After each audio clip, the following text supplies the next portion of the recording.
My name is Jessica Holyfield, and I'm a professional dance choreographer and dance educator based out of the southeast of the United States, and we are here taking a look at TAEMIN's Sexy in the Air, the concert version. So I'm very intrigued by this because we've had the privilege of taking a look at the performance version. I don't know if it was a live that oh yeah, it was a live that we got to see with Bada and with Casper and other affiliates, as well as the music video, which I had so much fun looking through. And so I'm intrigued on the concert fixed cam format. What's different? What's the same? What can we, just appreciate about the conversion of choreography across different mediums? It's going to be really cool, so let's go ahead and check it out.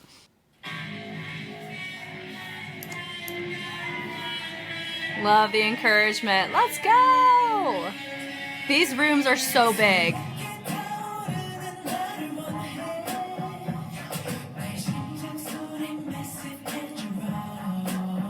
I'm assuming the guys in the back are not on stage right now,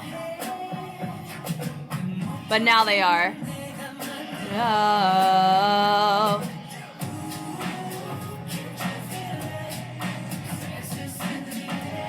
Wow. Da-doom.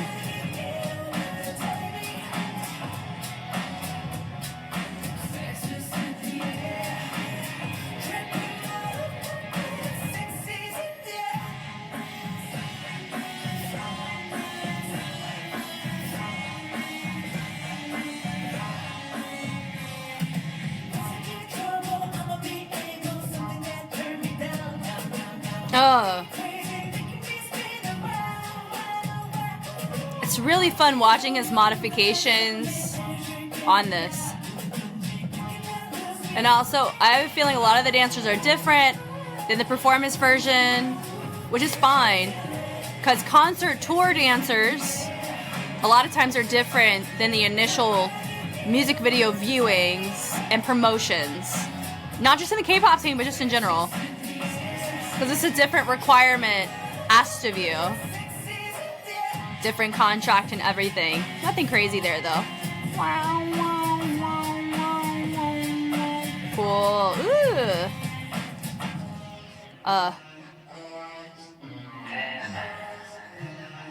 With the rain, I still think it's probably one of the best sections of a choreo this year. I love this section so much. Ugh.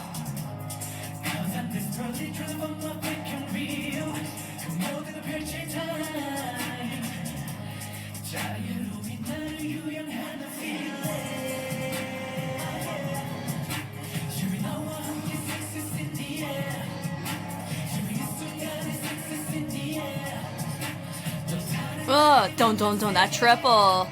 Yeah. And more things are easy to read too. I like my dancer right here with the piece on the shoulder. I liked your fullness in the chest on that. Oh, yeah.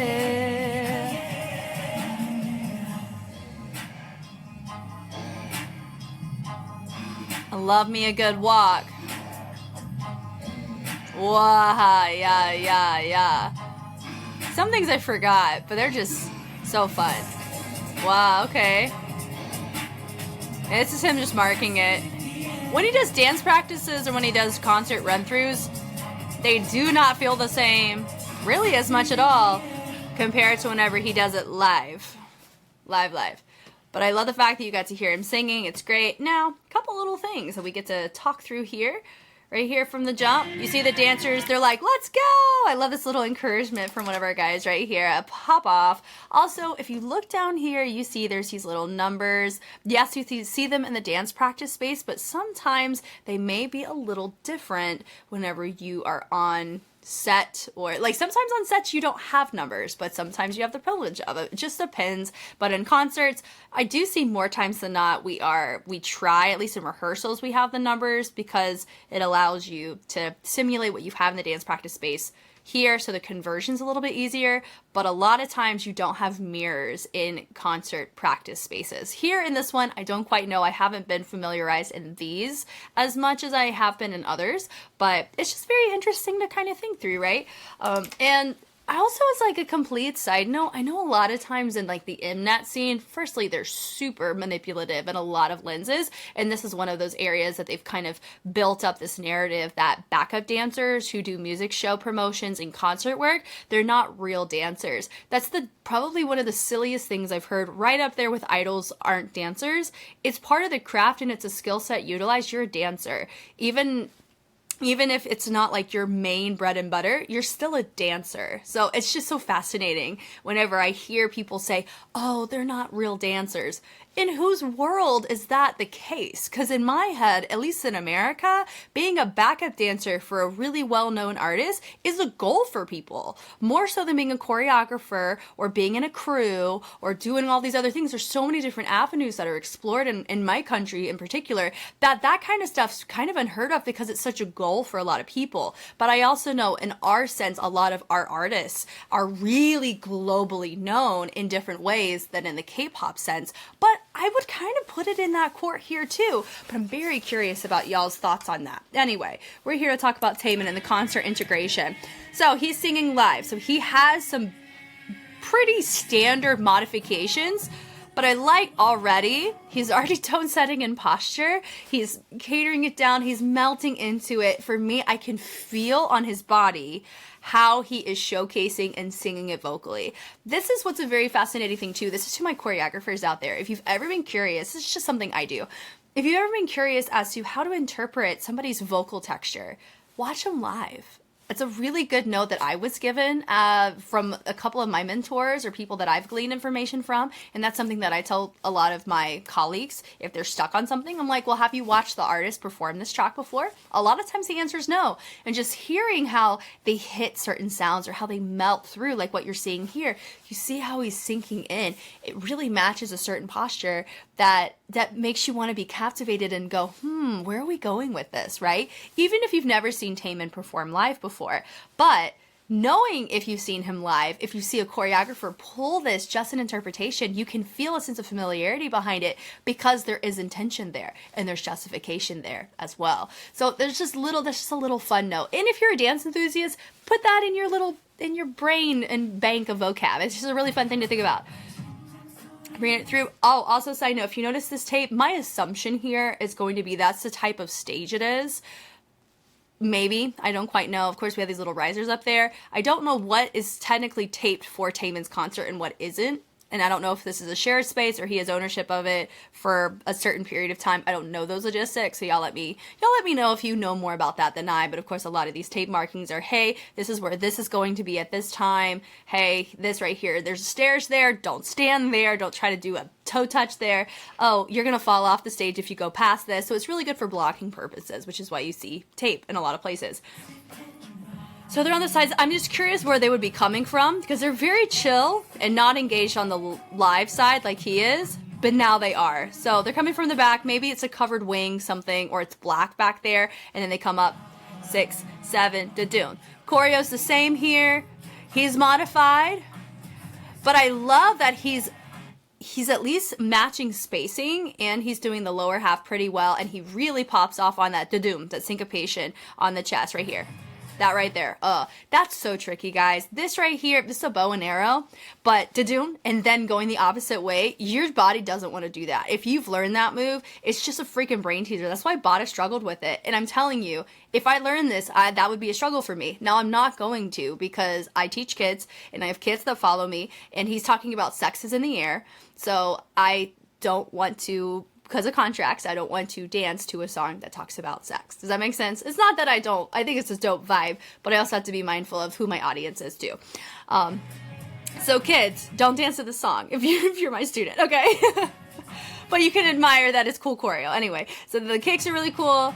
The turn right there, once again, right there. I like that we're involving the head on a lot of this. I appreciate that. A lot of times when you get stuff really clean, that's the first thing to go is your head.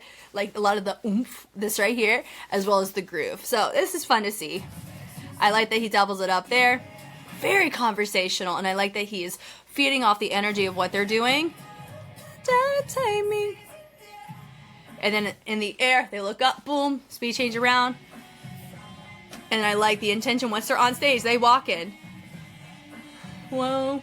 On tempo. So good for them for knowing when to start, because I wonder if they had to modify that based on the type of stage it is. Because if you simulate how big your stage is going to be realistically, that's going to allow you the opportunity to be able to adjust your blocking or adjust your transition and timing. Because the worst thing to happen is, oh, you're on stage, you didn't practice how far or how short of a walk you have, and then you, on the spot, with a mirror, you have to calibrate and make it look symmetrical in your choice, even if you both get to your spot too early or too late. This is going to help alleviate those issues by having it taped out and you figure it out.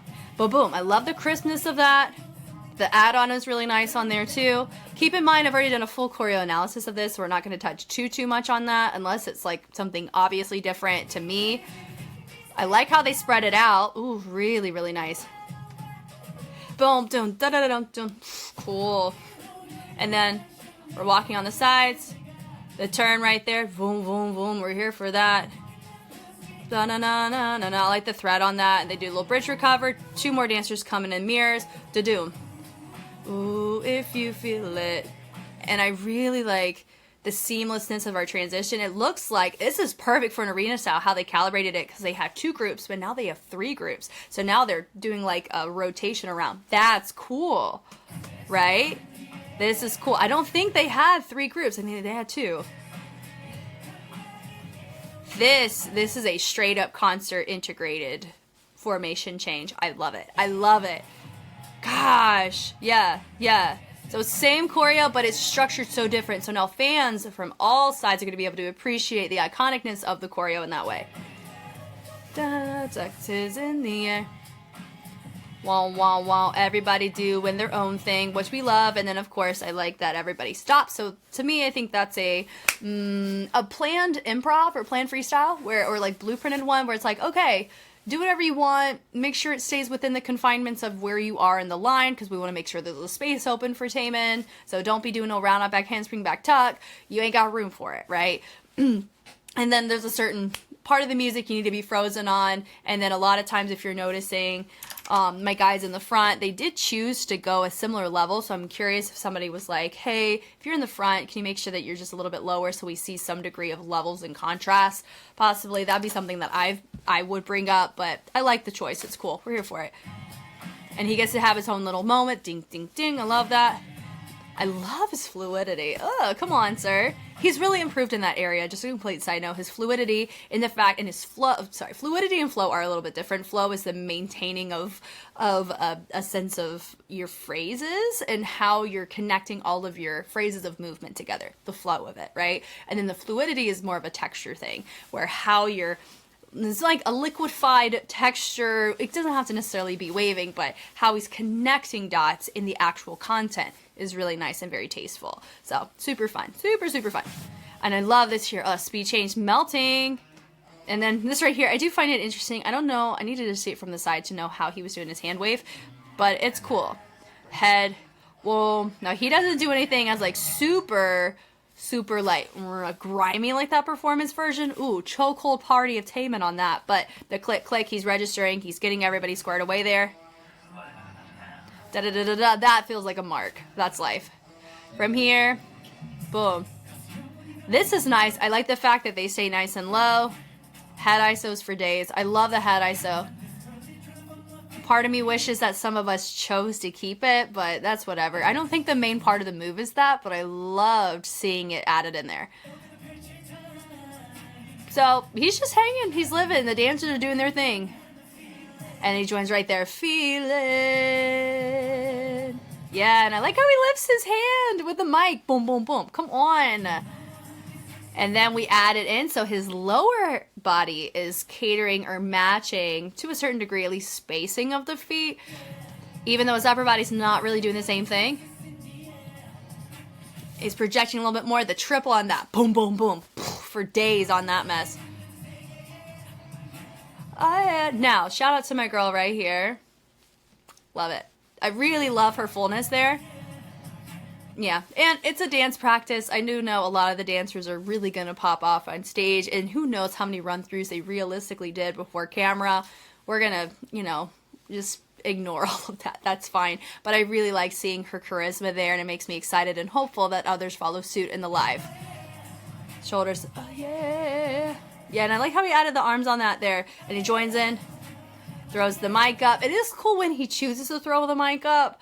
And it still matches what they do very well. And he's still singing. It's cool. Also, side note, I really, really like her pants. Are they Adidas? I think they are. Anyway, that's fine. But they're like kind of a little flooded though. The walk. Da, da, da, da, walk and then we turn. What's nice, what works with it is not just the walk, but the swing of the arm too. It promotes some symmetry, but still individuality because some are tilting, some are straight up. And then from there, they walk, they hold, and then they lean over and they snap it back up. Ding! Then they go away, and then he has this moment. We know he pops the freak off live. This is, you know, more of a courtesy, nothing crazy. That, I like how he caught that. Hear the intention there, love it. And he says, ha-ha! Pops it off, walks away. Boom, TAEMIN. Party of him. We love it. This was really, really fun, especially the big one was seeing the chorus where you had those two big groups in the regular choreo, how they modified it and made it an actual rotating one that is catered specifically to an arena format. That's a really good, tasteful choice that calibrates to your performance and those that come. I hope you guys appreciate that because that's those little moments. Chef's kiss. I love it whenever that kind of stuff happens. Thank you guys so much for watching this with me. I love getting to look at just movement quality, especially individuals that I've had the privilege of marathoning, which in TAEMIN's case, I've seen his entire time with Shiny and pretty much all of his solo works. And of course, there's some concert ones I haven't had the privilege of watching yet, but they're coming and I'm very excited for it. But just being able to see his growth from his early Shiny days to where he is now, like when I say it's truly commendable, it's very impressive. And yes, he's always had that kind of star quality about him, but he has the movement quality that also is just very complimentary to boot with that it calibrates to his type of discography that he wants to pursue. It's very tasteful. And so I love being able to celebrate TAEMIN as a soloist. Freedom, we love it. And I hope you guys enjoyed the ride with me. Once again, my name is Jess and I will catch you on the flip side. Bye.